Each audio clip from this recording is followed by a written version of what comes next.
यांना मी विनंती करतो.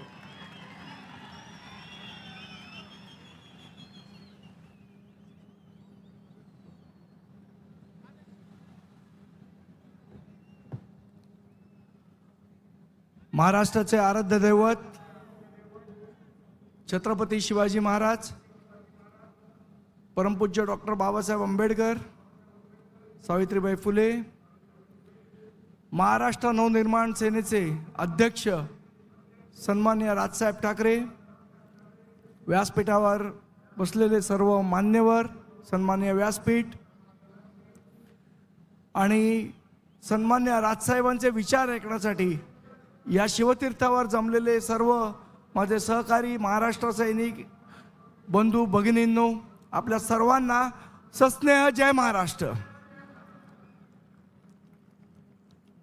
सध्या गेले 3-4 महिने आपण बघतोय या मुंबई शहराची ज्या पद्धतीची बकाल अवस्था झाली आहे. माझे सर्व सहकारी यशवंत किल्लेदार, योगेश सावंत, कुणाल माइंडकर यांनी आपल्यासमोर मांडली. कशा पद्धतीची अवस्था झाली आहे, कशा पद्धतीचे रस्ते खोदले गेले आहेत, नाले सफाईचा प्रश्न नाही, महानगरपालिकेचा भट्ट्या बोळ झालेला आहे.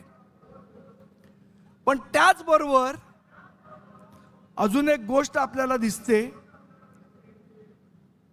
ज्याची अनेक उदाहरणं आपण रोज टीव्हीच्या माध्यमातून, मीडियाच्या माध्यमातून बघत असतो. काही परप्रांतीयांची दादागिरी सुद्धा वाढताना आपल्याला दिसते की नाही. परवाच कुठल्या तरी दुकानात, मी मराठी बोलणार नाही, तुम्हाला काय करायचं ते करून घ्या, मैं मराठी नाही बोलूंगा, जो उखाडणं उखाडलो, अशा पद्धतीची भाषा वापरणारे काही लोक होते.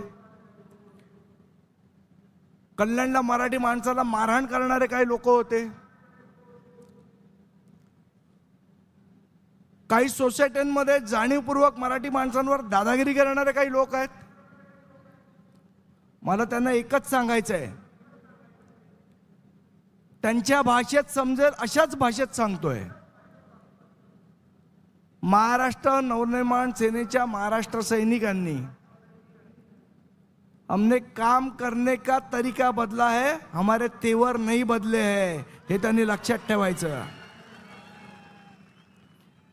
त्याचबरोबर या मुंबईची वाट लावणाऱ्या कंत्राटदारांना सुद्धा सांगतोय, ज्या पद्धतीने तुम्ही या रस्त्यांची वाट लावताय सगळीकडे, खड्ड्यात बसवून बसवून मारवा एकेकाला, मग बोलू नका आम्हाला. महाराष्ट्र नवनिर्माण सेनेच्या महाराष्ट्र सैनिकाच्या नादाला नाही लागायचं. कोणतरी येतो मुंबईत, घाटकोपरची भाषा ही गुजराती आहे, महाराष्ट्राची मुंबईची भाषा ही मराठीच आहे, हे इथे येणाऱ्यांनी लक्षात ठेवायचं. दुसरी कुठलीही भाषा नाही, मराठीच. आणि मग आमच्याबद्दल बोलायला सुरुवात करतात. मध्यंतरी आता आपला जो गुढीपाडव्याचा मेळावा होणार होता, त्या मेळाव्याच्या वेळेला आपल्या एका कार्यकर्त्यांनी उत्साहाच्या भरात सन्माननीय बाळासाहेबांचा फोटो लावला. एक त्याची भावना असेल, काय असेल, त्यांनी लावला. तर लगेच आता बाळासाहेबांशिवाय काही पर्याय कोणाला उरलेला नाही, इथे उद्धव ठाकरे. एक कोणीतरी फोटो लावला तर एवढं म्हणायला लागला उद्धव ठाकरेंच्या. म्हणजे बाळासाहेब हे तुमचे आहेत, तुमची पर्सनल प्रॉपर्टी आहेत का? आणि मग जर असेल तर हा अख्खा 1000 कोटीचा महापौर बंगला घशात घालताना बाळासाहेब देशाचे, महापौर बंगला जेव्हा घशात घातला तेव्हा बाळासाहेब देशाचे, आणि कोणीतरी बॅनरवर फोटो लावला की बाळासाहेब तुमचे. हा कुठला दुटप्पीपणा? म्हणजे गेली 25 वर्ष या मुंबई महानगरपालिकेवर ज्या शिवसेनेची सत्ता होती, तुम्ही गेल्या 25 वर्षात या मुंबई महानगरपालिकेच्या भ्रष्टाचाराची एकही सुरस कथा सोडली नाहीत. आज आदित्य ठाकरे सगळीकडे सांगत फिरतात रस्त्यामध्ये भ्रष्टाचार झाला झाला झाला. हो झाला, 100% झाला. पण तुम्ही जेव्हा सत्तेत होतात तेव्हा भ्रष्टाचार झाला नाही का? तेव्हा रोडची गेल्या 25 वर्षातली आपण यादी काढा. 6 मारवाडी कॉन्ट्रॅक्टर आहेत. मी पाहिजे तर नावही सांगू शकतो त्यांची.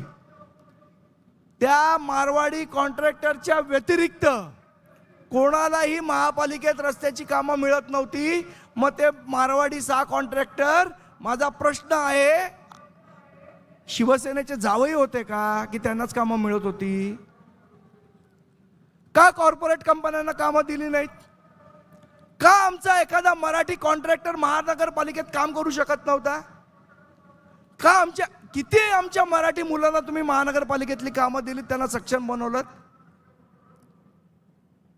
आज काय तर ते संजय राऊत म्हणाले की मनसे काय भाजपचा मित्र पक्ष आहे आणि ते भाजपचीच त्यांचेच विचार मांडणार आहेत.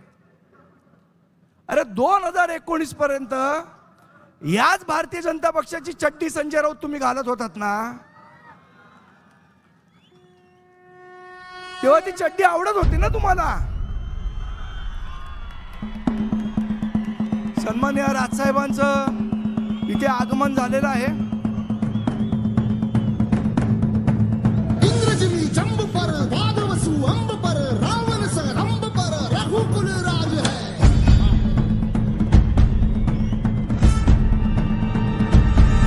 सन्माननीय राजसाहेबांचं या व्यासपीठावर आगमन होत आहे.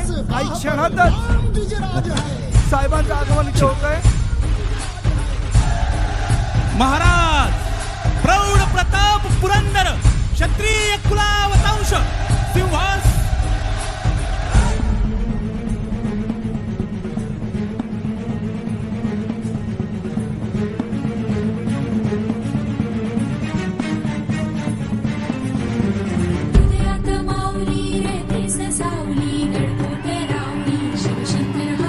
सन्माननीय राजसाहेबांना विनंती करतो की त्यांनी शिवछत्रपतींच्या पुतळ्याला पुष्पहार अर्पण करावा.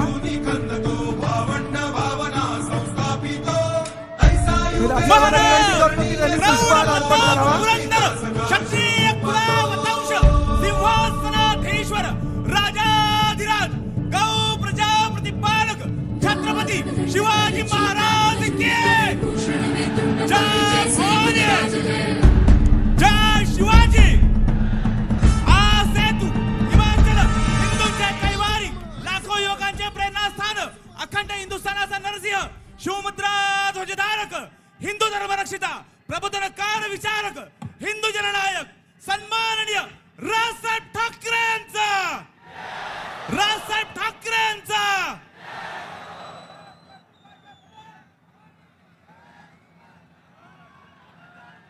सध्या मी अगदीशय 2 मिनिटातच माझं भाषण संपवतो. सन्माननीय राजसाहेब आल्यावर एकतर मला त्यांच्यासमोर बोलायला भीती वाटते. फक्त एकच प्रश्न गेले अनेक दिवस आपण बघतोय, काही लोक हे जाणीवपूर्वक सन्माननीय राजसाहेबांबद्दल बोलत असतात, विचित्रपणे बोलत असतात. त्यांना फक्त एकच इशारा देतो, त्याच्यासाठी एक कविता केली. ती कविता फक्त आपल्याला म्हणून दाखवतो आणि माझे 2 शब्द संपवतो. लागली बत्ती पार्श्वभागाला की येतो शिवतीर्थावर चहा प्यायला. लागली बत्ती पार्श्वभागाला की येतो शिवतीर्थावर चहा प्यायला. बँड्रातनं निवडून येण्यासाठी येतो पाठिंब्याची भीक मागायला. लागली बत्ती पार्श्वभागाला की येतो शिवतीर्थावर चहा प्यायला. बँड्रातून निवडून येण्यासाठी येतो पाठिंब्याची भीक मागायला. मुखवटा घालून फिरतो मीच तुमचा मित्र खरा. मुखवटा घालून फिरतो, मीच तुमचा मित्र खरा, पण कपटी मित्रापेक्षा दिलदार शत्रूच बरा. स्वतःला समजतो मुंबईचा मामा शेलार. स्वतःला समजतो मुंबईचा मामा शेलार, पण सगळ्या मुंबईला माहिती आहे की हाच आहे मुंबईचा आशिष झोलार. जय हिंद, जय महाराष्ट्र.